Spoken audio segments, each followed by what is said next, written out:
2015-ի մեկնարկին Գագիկ Ծառուկյանը հերթական հանրահավաքին էր պատրաստվում։ Իրեն ընդդիմադիր չէր կոչում, բայց իշխանափոխություն բառն արդեն արտաբերել էր Ազատության հրապարակի ամբիոնից Լևոն Տեր-Պետրոսյանի և Ռաֆի Հովհաննիսյանի կողքին։ Փետրվարին իր շքեղ հյուրանոցում կազմակերպած համաժողովում Բարգավաճ Հայաստանի առաջնորդը արտահերթ լուծումների մասին էր խոսում։ Պարտադրել արտահերթ նախագահական և խորհրդարանական ընտրություններ։ Մարդիկ պետք է հիշեն, որ ոչ մի պաշտոն հավերժ չի, ոչ մի պաշտոն ցմահ չի, և եթե պետության զարգացումը, պետության անվտանգությունը պահանջում են իշխանության փոփոխություն, ուրեմն այդպես էլ պետք է լինի։ Ֆուտբոլային լեզվով ասած, գնդակը գտնվում է իշխանության դաշտում։ Ծառուկյանն ու կուսակիցները լսել չէին ուզում սահմանադրական փոփոխությունների մասին։ Այդ օրերին արդեն հայտնի էր, որ Սերժ Սարգսյանը նման մտադրություն ունի։ Մենք պետք է լրջորեն պատրաստվենք ընտրությունների միջոցով նոր իշխանությունների ձևավորմանը, մերժելով առանց կոնսոլիդացիայի, առանց քաղաքական ուժերի սատարման սահմանադրական փոփոխությունների փորձը։ Չի կարելի երկրի կառավարման մոդելը փոխել և պատճառ դառնալ հասարակական քաղաքական ցնցումների։ Իրադարձությունները զարգացան շատ ավելի արագ, քան հավանաբար հաշվարկել էր խորհրդարանական եռյակը, Բարգավաճ Հայաստանը, Հայ ազգային կոնգրեսը և Ժառանգությունը։ Ծառուկյանի հրավիրած ժողովից օրեր անց Սերժ Սարգսյանը կուսակիցներին կանչեց հավաքի։ Իշխող Հանրապետականի խորհրդի նիստում նախագահը բաց տեքստով հայտարարեց, Ծառուկյանը քաղաքականությունից պիտի հեռանա։ Ես եմ արգելել որևէ մեկին հոլովել ժողովրդի կողմից դակված դոտ գագո կնիքը։ Այս պահին շատ ավելի կարևոր է հենց հիմա զբաղվել քաղաքական դաշտի մաքրմամբ։ Ժամանակն է ամբարտավանին ցույց տալու իր տեղը, տգետին իր տեղը, իսկ մոլորյալին իրենը։ Որքան էլ որ թեժ էր հայտարարված պատերազմը, ընդամենը օրեր տևեց։ Մի կողմից Սերժ Սարգսյանի սպառնալիքներն էին զրկել Ծառուկյանին պատգամավորական մանդատից, ստուգել հարկեր չմուծելու քրեական հանցագործություններ կատարելու մասին լուրերը, մյուս կողմից մեծահարուստ գործարարի կոշտ պատասխանը երբեմնի դաշնակցին, թե կյանքի ամենամեծ գործն է հռչակում չարիքի իշխանությունից Հայաստանն ազատելը։ Լևոն Տեր-Պետրոսյանի և Ռաֆի Հովհաննիսյանի հետ հանդիպումից հետո Ծառուկյանն անգամ հանրահավաքի օր նշանակեց, բայց բանը դրան չհասավ։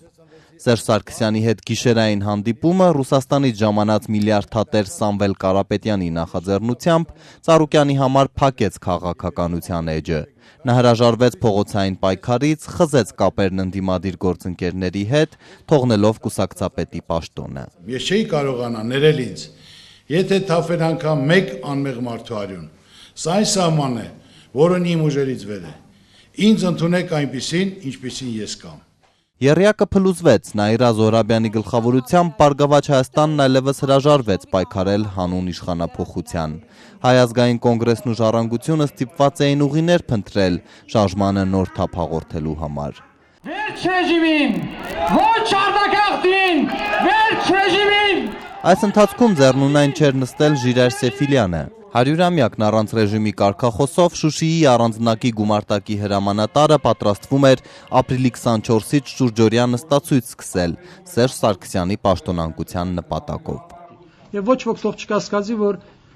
մեր կողմից սկսված process-ից կարճ ժամանակ հետո այս համագարկը ոչ միայն ցնցվելու է, այլ նաև փլուզվելու է։ Դեռ նախորդ տարվանից Սեֆիլյանի ու համակիրների դեմ սկիզբ առած ճնշումները կոշտացան 100-ամյակն առանց ռեժիմի շարժման Ղարաբաղյան այցի ժամանակ, երբ Բերձորում իրավապահները դաժանցեցի ենթարկեցին ընդդիմադիրներին, մահակներով կոտրեցին մեքենաների ապակիները։ Ինչ եք անում արագ։ Նկարեք։ Արա քշեք Աշոտ։ Քշեք Աշոտ։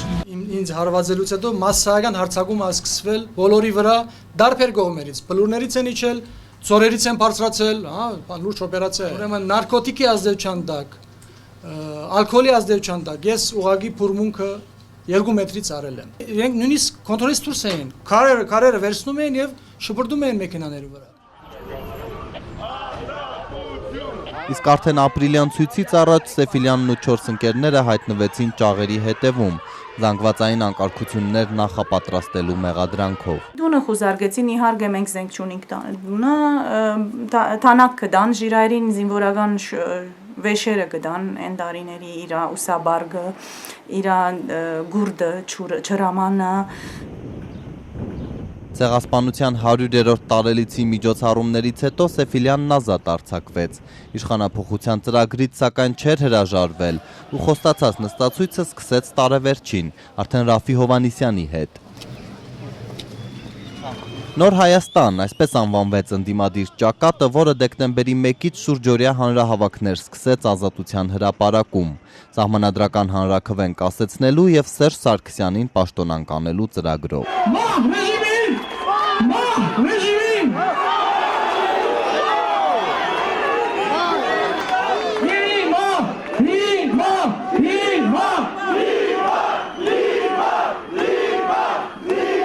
Օրեր շարունակ Նոր Հայաստանը երթեր էր անցկացնում։ Հանրաքվեի արդյունքների ամփոփմանը զուգահեռ ողջ գիշեր ցուցարարները չէին հեռանում կենտրոնական ընտրական հանձնաժողովի առջևից։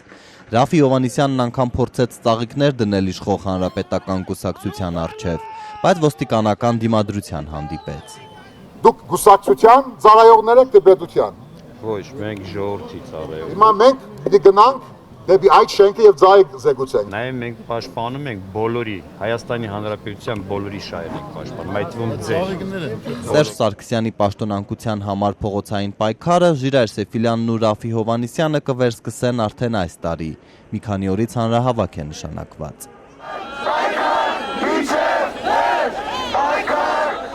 Լևոն Տեր-Պետրոսյանի գլխավորած Հայ ազգային կոնգրեսը, որ իշխանափոխության ծրագրից չի հրաժարվում 2008 թվականից, նույնպես տարեվերջին հրապարակում էր, ոչի կարգախոսով։ Ջախջախել Սերժ Սարգսյանին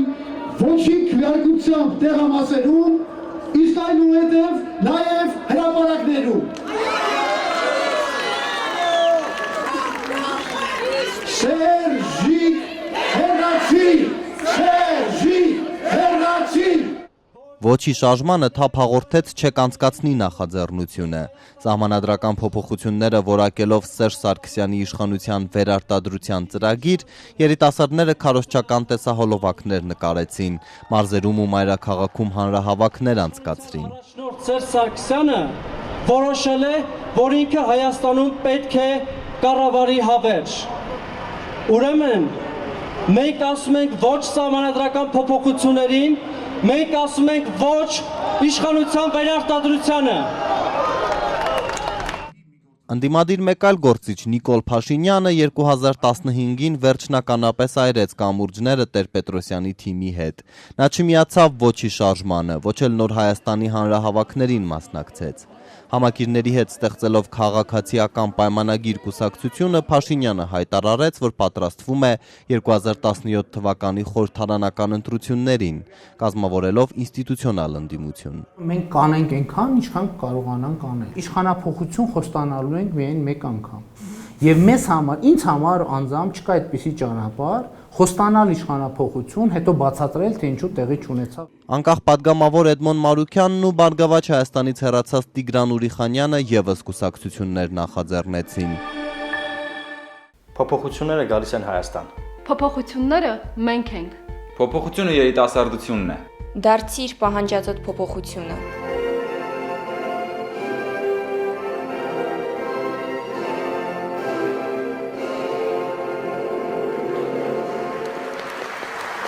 Ողջունում եմ ձեզ Ալյանս առաջադիմական ցենտրիստական կուսակցության հիմնադիր համագումարին։ Ալյանսը եւ Լուսավոր Հայաստանը նույնպես կարծես առաջիկա ծրագրերը 2017-ի ընտրությունների հետ են կապում։